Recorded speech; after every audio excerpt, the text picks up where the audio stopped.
Hey guys, welcome back to All Things Outdoors. I want to talk about something today, and actually a topic I'm really excited about, and we're going to touch on it briefly, but fishing and hiking. I'm super excited about it, so let's get into it.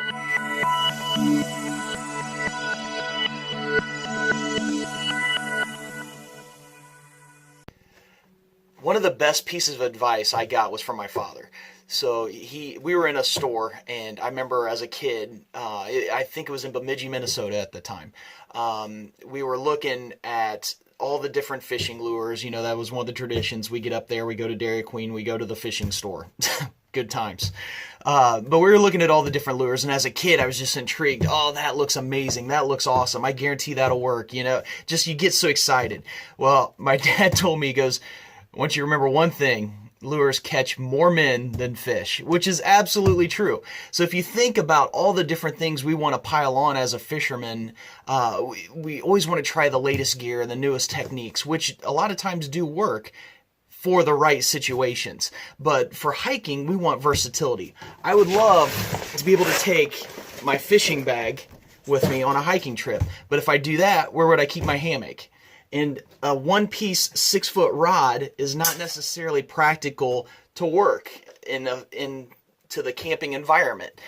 So I had to kind of drill down different things that I really want to use for different scenarios. You can go through and you can look at your trails. You try to find the lakes that are on the trails, and then you also try to key in on what lakes would be good to fish at. I recommend using Google Earth. That's a great point to kind of look at the surrounding contours.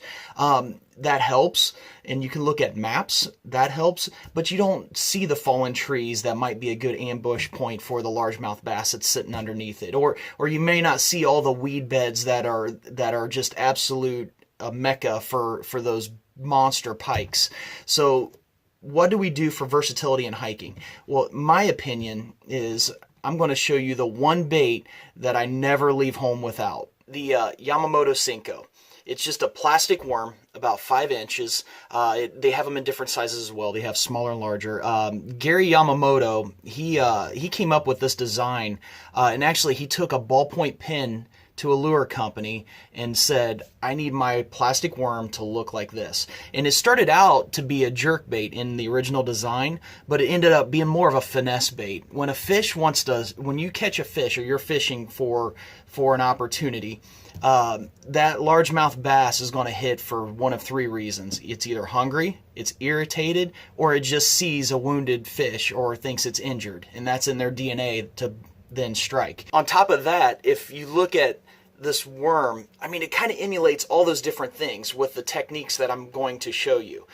So it can emulate all 3 of those different scenarios. And I've had many times where I'll be using a crankbait or a spinner bait, or one of my favorite ways to fish, just in the action that I get from it, is top water fishing with a pop and image R or something like that. But it isn't working. I flip to this and boom, I'm catching fish.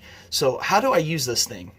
Well, the way that I rig this up on my hook, it's called Wacky Rig. It's a wacky style of fishing, and to use that, of course, you have to have what's called a Wacky Tool. You can actually find these on Amazon, Gander Mountain, Cabela's. All the major fishing places carry these, but it looks like half a knitting needle, kind of, with a little screw on the end, and it has these little tiny rubber bands that are in them, and you can get these at bands at the same places, but you would take the little screw out. You put the rubber bands on, put the screw back, and that's how you load it. Now, to actually use it, I'm going to take what would be the writing end of the ballpoint pen and take it all the way down to where you'll see there's like this smooth little belly on the Senko. I'm going to take it to right about 3 or 4 of those marks below those ribs, and I'm going to take one of these rubber bands, and I'm going to work it right up over the top of the Wacky Tool here.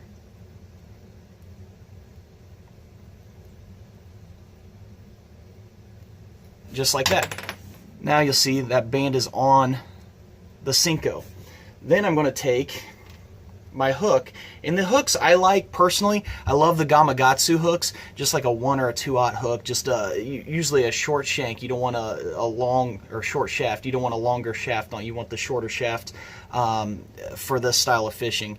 And you're going to just take, if I can get my big hands out of the way there, and hook that rubber band. And that's all that you have there. You're just hooked right onto that rubber band. That keeps this worm intact a lot longer and a lot more durable. You can't. I have before. I've ran out of these bands, and what I would do is I would just hook the worm itself. But after about 3 or 4 fish, they just get tore up. So this keeps them a lot longer. And then when I cast this out, I'm going to look at, obviously, fishing from the shorelines. It's not exactly weedless, so you got to be careful and mindful of it. But you would cast it out away from the shore, let it sink all the way down to the bottom. And when it sinks, the tails kind of flutter as it trickles down to the bottom. And then one of the techniques I've had the most luck with, I would pop it. I would just give it a twitch, take up the slack, and I'll show you this here in a little bit as well. And then let it sink again, twitch it again, let it sink again about 3 or 4 times as I'm reeling it in. Then I would just bring it completely in. And the cool thing about it is when the fish goes to strike on this particular rig, he clamps down on it and he'll take off with it. You don't have to set the hook. It automatically puts this hook in such a good position. I'm about a 90 to 93% hook in the corner of the mouth, which is the best place to hook them. And that's just from reeling in as soon as they take off with it. You can just literally watch your line start swimming across the lake. Okay, so we've established what bait I'm going to use. Now, what are the items I accompany with it? How do I pack it? Well, how I carry them is, the great thing about soft plastics is they already come in these little bags. So what I will do is I'll take one of these bags, this one in particular, Strike Kings, and I'll take them and open them up, and there's just a couple things I'll put in it. I'll take my Wacky Tool, and I'll just have it loaded up with 1 round of bands, fingernail clippers for the line that I use, and then 1 extra hook. And I keep that in the bag, has a Ziploc. There's my fishing kit as far as for the baits that I use on hiking trips. And I'll take a Ziploc baggie, so I'll keep that stuff in this little bag. So that way I don't have to carry my whole backpack. I can just throw my 2 or 3 things I want to keep in there and hike off to the lake away from base camp maybe. And then use the Ziploc bag for the fillets if I choose to do so. Now, as far as poles, what kind of poles am I going to use? Well, there's a couple different things that I particularly like to use. One of them is a telescopic pole. And you'll see here, this one I used on Isle Royale for Lake Ritchie. It just some beautiful pike on that lake.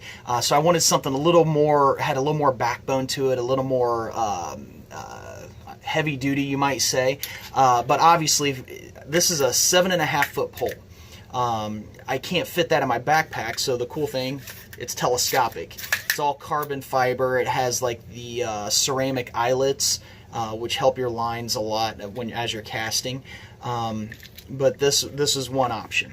When I took this here, I actually utilized an open face reel with braided line. Hence is why I use the fingernail clippers. It's kind of difficult to kind of get cut at times, so fingernail clippers really help that out.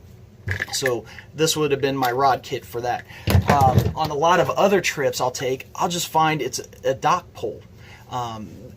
The fishing industry is so smart. They think of every option and every obstacle when it comes to fishing. So if you think of some of these crowded docks, like maybe on Lake St. Clair, where a lot of people are trying to fish off of them, or in some of these other places on the Great Lakes, they actually came up with these cool little poles that are pretty versatile and heavy duty. You can catch a 6-pound bass on this just fine, but they're not taking up a lot of space. It's not much more than the size of a trekking pole. And in fact, that's where I keep this, is shoved in the side of my backpack with my trekking pole. So that kind of keeps it convenient, out of the way. It's fairly protected on the side of your backpack. It's durable enough. If you brush up against limbs, it's not going to damage it. The only thing I will suggest is make sure you check your line.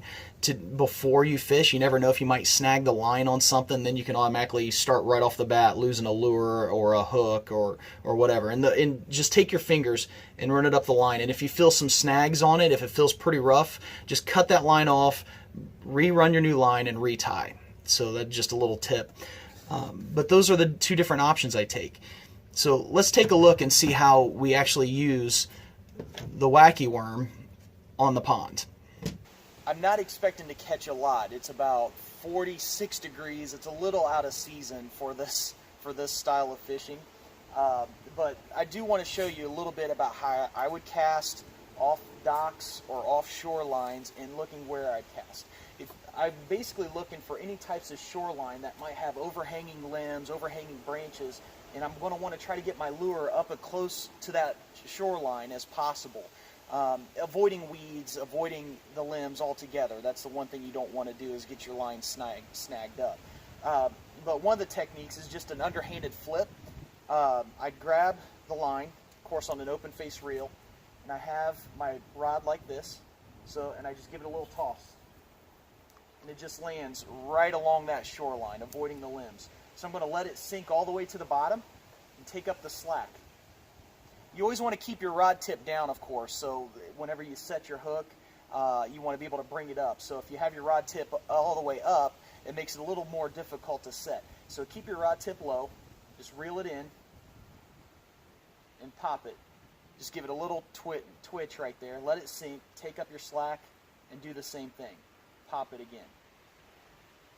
So I'll do that 2 or 3 times, and then I'll bring it back in. So next thing is a sidearm cast.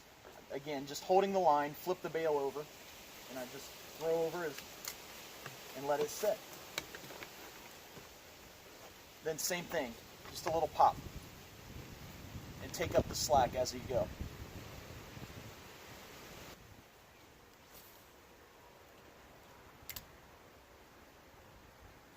All right, guys, I hope this helped. I'll leave some links to some of these different items that we talked about today in the description. So be sure to check them out. And if you found this helpful at all, be sure to give us a thumbs up and be sure to hit that subscribe button. Outside of that, enjoy the trails.